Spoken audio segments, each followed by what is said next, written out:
In the first part of Lester Holt's report here tonight, the landing gear on a 767 wide-body flying from Newark to Warsaw refuses to come down. No one had ever tried an emergency landing with this aircraft in precisely this condition before. Some of the passengers realized just how dire the situation is, including an American named Greg Cohen, who sends a final goodbye to his wife and children on his cell phone. Here now, Lester Holt resumes his report. In the skies over Warsaw, LOT Polish Airlines Flight 16, with 231 on board, was just seconds away from attempting an emergency landing like no other. Across Poland, millions of viewers were watching the drama unfold on live television. And as the plane descended over the city, residents ran out to take photos. Captain Tad Vrona had spent the last hour and 20 minutes trying to lower the wide-body 767's landing gear, all of its wheels and its braking system, but to no avail.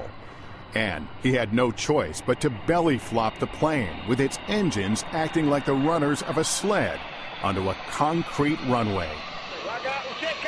As you can see in this actual video shot inside the cabin, in the final moments, the passengers were ready for the worst. Air traffic controllers wished the captain good luck. And in the last few seconds, he turned to his co-pilot, just in case. I said to my first officer, I am happy that we are together, and I said thank you, and we shake hands. I thank you. Like the other passengers, Greg Cohen had his head between his legs. What were the final instructions before landing? They had us get in ready position, and they were telling us to brace for impact. Praying to God that everything was going to be okay. And I'm just saying to myself, okay, get ready, bracing for impact. And then it happened. Flight 16 touched down at more than 140 miles an hour.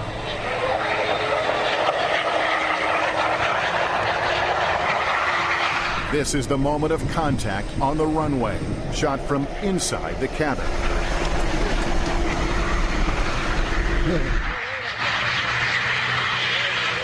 And then we touched down, and the impact never came. I was waiting for this, like car crash to be in an accident. No bounce? I have to be honest, it was one of the smoothest landings I've ever had. Incredibly, it was a smooth touchdown. A miracle in Warsaw. The plane came to a stop, and everybody roared with applause, but it didn't last more than 2 seconds. You had the flight attendant immediately stand up and just yell, "Get off this plane now!" Suddenly, there was another danger. There was smoke and a fire on the right side engine. Flight attendant Magda Gortat yelled at the top of her lungs. Get off, get up, get off to the exit. Because I was sure that it's going to explode in a moment.